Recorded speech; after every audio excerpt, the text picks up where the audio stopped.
My goodness, I'm truly honored. Here I am with Barbara Poppe, who's the Executive Director from the Interagency Council on Homelessness at the National Alliance to End Homelessness Conference on Family Homelessness. Man, that's a mouthful. Sure is. I just sat through part of your session on, the federal government now has a plan. Could you tell me a little bit about that? So the Obama administration issued Opening Doors, which is the federal strategic plan to prevent and end homelessness. And it has 4 key goals. End chronic homelessness by 2015, prevent and end homelessness among veterans by 2015, and by 2020, end family, youth, and child homelessness, and finally, set a path to ending all forms of homelessness. So it's a very strong plan with great goals. It includes a broad range of strategies that have been successful across the country, and we believe as it is adopted by communities that haven't yet taken on this challenge, that they should be ever more successful. There was a couple of things that really caught my attention, and I didn't, please forgive me, I didn't spend the whole time. I was looking at the catalog and saw, and I went running. You made a mention that there's kind of, and I just talked about it with Nan, there's kind of almost a movement of more community involvement. Let's, forget our differences, let's work together. It's a big fight against poverty. Yes.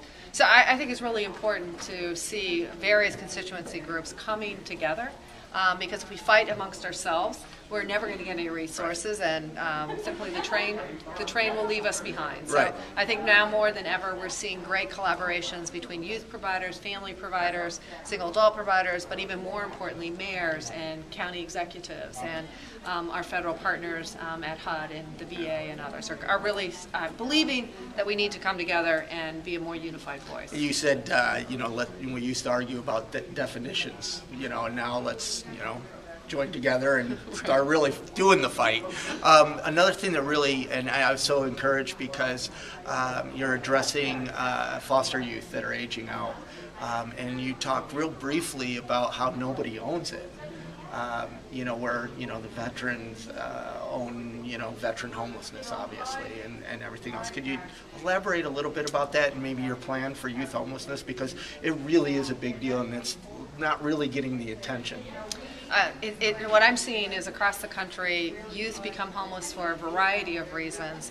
And at the federal level, there isn't a Department of Youth Services. Right. Actually, youth are addressed through their educational needs, their housing needs. All of this is very much separate. But when we think about young people, age 15 to 24, they need a whole package. And that package has to include a safe, stable place to live, but it also has to be a way that they can complete their education and grow onto a career. And so it's really beholden on all of us is to create a more comprehensive response for youth because they truly are our future. Totally. I'm just so encouraged, and thank you for taking a short bit of time. And we'll end with, people are out there and looking at homelessness, and they say, oh, that's this big problem, and what can anybody do to support you or support the cause? How can we, join together and fight this thing? Well, we know that homelessness is solvable. It has not been a problem through the ages. It really is, homelessness is a problem which has arisen in the last few decades, and so I would hope that in my lifetime we will end homelessness so that my children don't grow up in a country where homelessness is amongst us. It takes, though, all of us to believe that it is possible, and by aligning resources we've been able to reduce homelessness in many communities across the country. So we know it's possible, but it can only be done if all of us are in this fight together. How do people support the Interagency Council on Homelessness? So we encourage folks to check us out. We're on the web at usich.gov. Sign up for our newsletter, get engaged in that. Join and be a part of national advocacy organizations like the National Alliance to End Homelessness and others. Really, together, we're going to make a difference.